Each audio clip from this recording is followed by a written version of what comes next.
Sur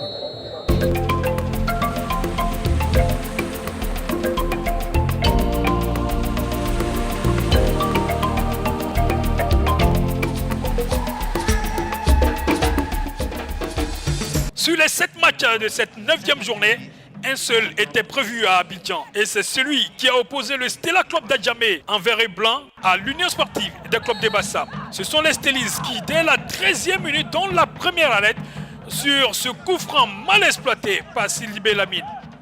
Le Stella encore avec Diabaté Samba, le centre, la reprise de Diomandé Aboubakar passe au-dessus. Réaction bassamoise avec Bangbo Kofi, la frappe tranquille pour Doumbia Seydou. Les verts et blancs reviennent à la charge avec ce ballon et la faute du portier bassamois sur Diabaté Samba. Penalty indique Kambou Tamba, l'arbitre de la rencontre. À l'exécution, caissier Franck Yannick voit son tir mis en corner par l'Épris Mélagne.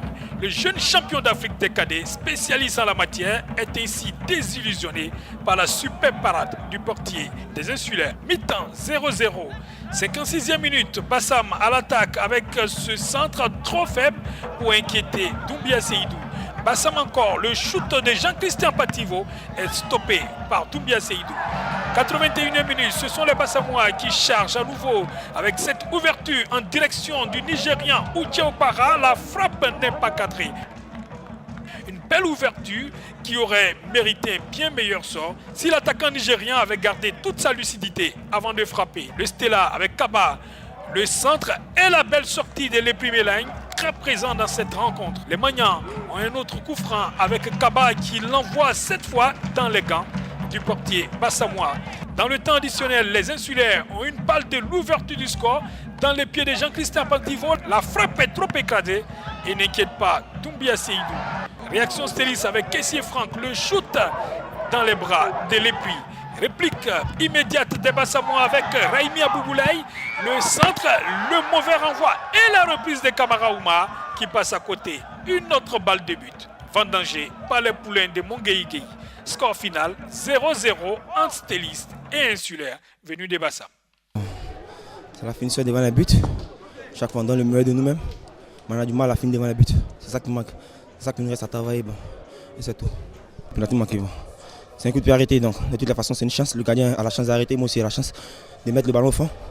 Mais malheureusement je l'ai loupé. Donc ça arrive. Hein. Il nous reste à travailler encore. Il nous reste à travailler véritablement devant les buts. Et à donner toujours le meilleur de nous-mêmes. Et je pense qu'on va arriver. À la gare, j'étais bien payé. Parce que nous avons tout donné. Mais malheureusement, Dieu en a disposé hautement. On va encore travailler le tout.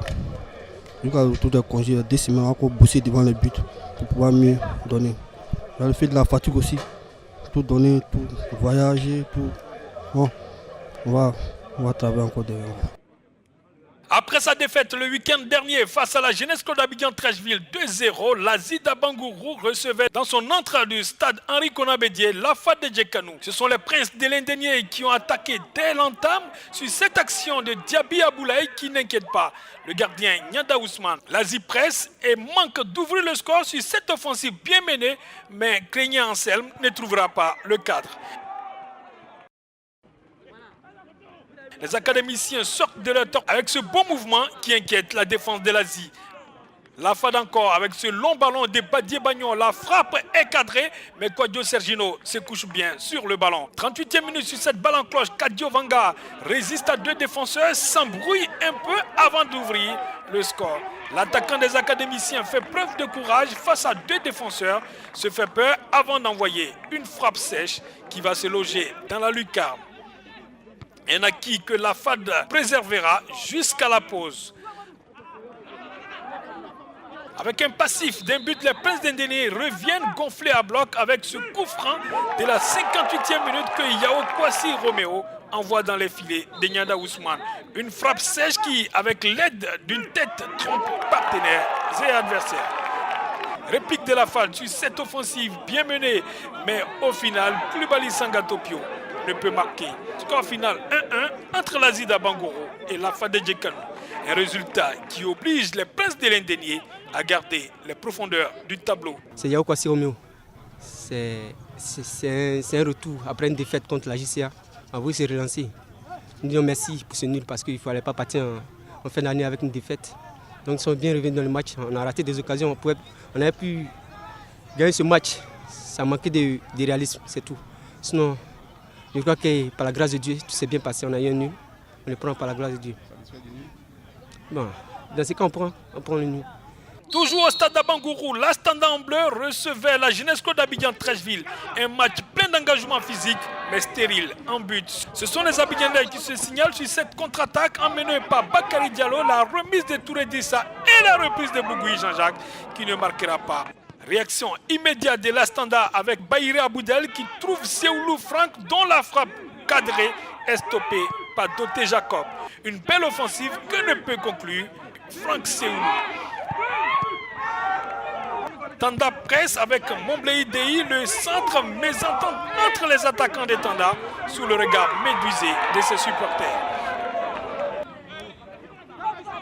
L'Astanda presse encore le centre sans danger pour le portier abidjanais qui va d'un coup de tête sur Seoulou Franck, ce qui lui vaut le carton rouge synonyme d'expulsion.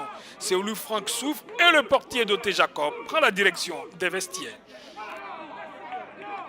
Les jaunes et bleus reviennent à la charge avec ce ballon de Seoulou Franck pour Mombleï Dei, le centre et le superbe arrêt de Ouattara Abdoul Karim. Une chaude alerte qui a mis la Gistea en difficulté. Mi-temps 0-0. La seconde période se résume en ce coup franc de la 75e minute en forme de corner bien envoyé par Kofi Marcelin au premier poteau et repoussé par le portier de la JCA. Score final 0-0 entre l'Astanda et la Jeunesse Club d'Abidjan Treichville. Dans les autres oppositions, à Boaké, l'As d'Enguélé d'Odiéné a été battu 0-2 par l'ASEC Mimosa. À San Pedro, le Sewé s'est offert l'Africa Sport d'Abidjan 1-0. À Yamoussoukro, c'est le club Omnisport de Boisflé qui a créé la surprise en battant la Société Omnisport des Armées 0-1. Une victoire qui permet au Buffle de la Maraoué d'obtenir les 3 premiers points de la saison. Et enfin, à Boaké, c'est le COK qui a battu le Sporting Club de Gagnoa 2-1. Au classement, le COE reste solide leader avec 23 points plus 12, suivi de l'ASEC Mimosa, 18 points plus 7, et de la FAD de Djekanou, 17 points plus 4. Le Sporting Club de Gagnoa reste au pied du podium avec 15 points, tandis que l'Africa, avec 9 points, est 11e et à 2 points du premier relégable. Le club Omnisport de Boisflé, lui, avec ses 3 nouveaux points, reste toujours dernier.